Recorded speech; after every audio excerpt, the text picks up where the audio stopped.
A completely maxed out Sweepa. The dream. And of course, you gotta have some perfect Swees backing it up. However, is Jetragon just better into a dark type trainer like Victor? Let's find out. Now, Sweepa's base stats are alright. We got 100 hit points, 90 attack, 90 defense, but we also have its passive giving it 96% attack and defense if you have all maxed out Swee. Now, that takes a lot of Swee to condense, but if you go for it, you now have like a super duper buffed up Sweepa, and then it gets an extra 8% attack. Maybe just aim for the level 2, because yeah, this is not realistic to get the completely maxed out Sweepa. So getting a fully maxed out Sweepa doesn't really seem that possible, but who knows? Maybe it is the best pal in the game, and then it's worth grinding for 2 weeks when the game fully releases on a server or something. Now let's compare the stats to a Jetragon. So Jetragon's going to have a bit more hit points, but less attack and much less defense. However, this is a Divine Dragon Jetragon, because if you're using all dragon attacks, which I am going to put onto this thing, the 20% increase to dragon attacks is going to be more than the 15% attack increase from Lucky. Also, Lucky is additive, which is going to be less than the multiplicative stats of a damage modifier like Divine Dragon. At least I believe that Divine Dragon's multiplicative. Either way, it's better. Now we also have another Jetragon to test, because the Alpha Jetragon just has way more hit points, 15,000. But we are going to have lower attack, because you're going to get the Legend Divine Dragon from the Wild one, you can't breed an Alpha, and then maybe just roll it for Ferocious. You do that, and you're good to go. You can also, like, slowly breed it or catch it on cooldown. It's very difficult to condense, but I did want to compare that. Like, hey, if this Jetragon just lasts a lot longer, then it could be better for just, like, overall DPS or something. But before we see how a maxed out Sweepa does against Victor, I do have to plug G Fuel. The Palworld grind has been insane, both for gaming and content. So if you need energy, use code Verlisify for 20% off your G Fuel order. And as for my character, I'm not running maxed out shotguns and rifles and grenade launchers and stuff. I don't want to damage the Shadow Beak. I want to see like how the pal itself performs. But I did go all in into like health and defense. So we're just going to be really tanky. Like, it's kind of crazy how many stats the defense pendant gives you. Seems like tank build and letting your pal carry is the best way to go. Then Ring of Dark Resistance, because that's going to give you like other bonuses and stuff. So we'll see how this plays out. So the damage kind of wow, Sweepa is just getting absolutely bodied though. I did mix in an ice type move, so it's not all dragon for the super effective hits. But yeah, Sweepa, it's kind of tanky. It's kind of hanging in there. Maybe like, yeah, you get the freeze in there. You also have a little bit of stab damage. That's going to be pretty nice. And then you just kind of melt it down right here. Do some burn. 10,000 damage in 30 seconds. You know, that's kind of barely on pace. You also do have the Swee, so like getting them level 50 could be helpful. They'll have like Vanguard and stuff for the Pal Tamer.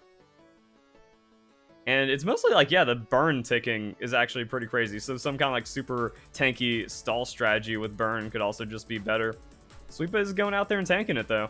And that is kind of a problem that, you know, you want to pull aggro and then like have your pal do some damage and do some carrying. We're tanky though. We don't have to really worry too much. But the raw damage output looking something like this. And then we might need to, you know, do that. Bring in Swee. Does Swee just get like one shot? Can it hold its own a little bit? I don't know if you actually want to like teach it anything. But yeah, that damage is pretty low. Let your Sweepa heal up, or let whatever other pals heal up as well. And I just kind of want to see like what we have after 2 minutes, if that's comparable in a way. And then we can see like where Jetragon is after 2 minutes. So it's looking like, you know, 35,000 damage. Definitely possible. Then you just kind of come in as the Pal Tamer. You get a little bit extra done, so really want to get those max value out of the headshots. Keep an eye on your Sweepa's health, and then you can eventually just kind of burn down Shadow Beak and Victor that way. You also have like a lot of health yourself with this build. And then the play is actually just using good strategy and recalling your pals so you don't have to worry about their health if they're getting targeted by something. Especially like the light beam and all the big like powerful blasts that Victor does.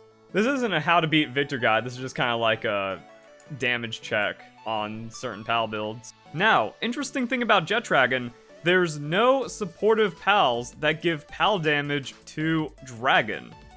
So this could be seen as a detriment, but it also opens up some other options for the team because, like, oh, now you can have Chill It. So if Jetragon goes down, or if you want to transition to more like PAL-oriented damage, and then you hop on Chill It and you get the bonus damage and Dragon type and all that fun stuff, that could be viable. And then you can also run some like Vanguard, Stronghold Strategist, or just other like offensive PALs. It's also interesting to consider that any other type of PAL can get more than super effective damage by just having 4 level 5s and then getting the 80%, except for Dark and Normal because that's going to be resisted by Dark.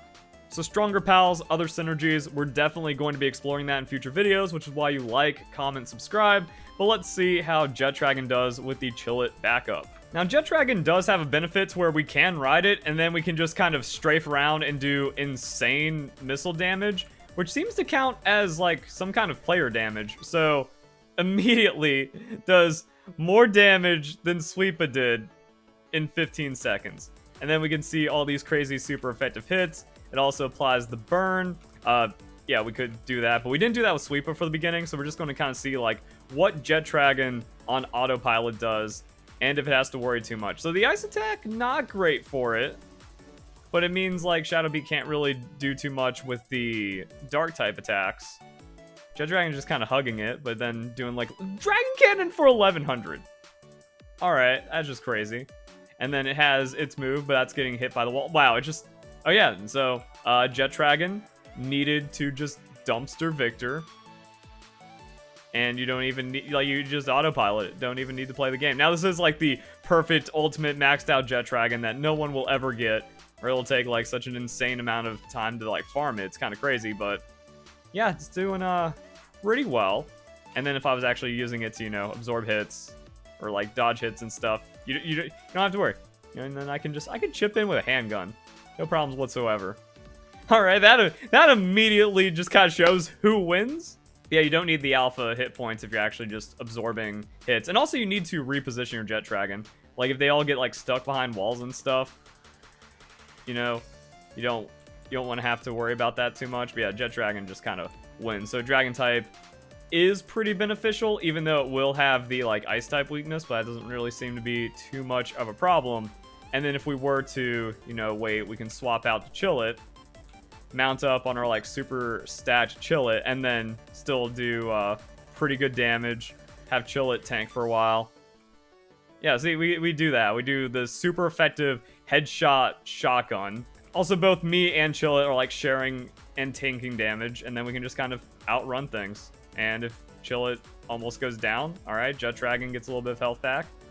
Dismount. Swap. Free.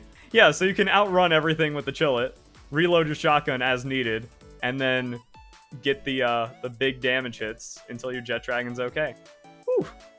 Sometimes you get caught though. And then we tank that because we're doing tanky build. All that's looking fine.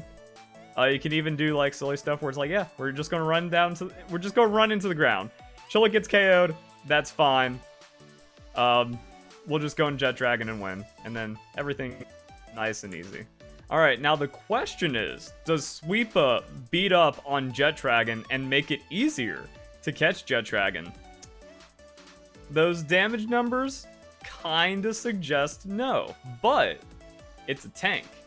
And it's not taking a lot of damage, but it kind of is, especially when it gets burned like that. Okay then. But then Jetragon and all these overworld pals are just like super tanky to begin with. But like, you do chip it down. It really seems like the best thing you want to do is just like burn status everything and hide. So yeah, it turns out Sweepa is pretty fraudulent.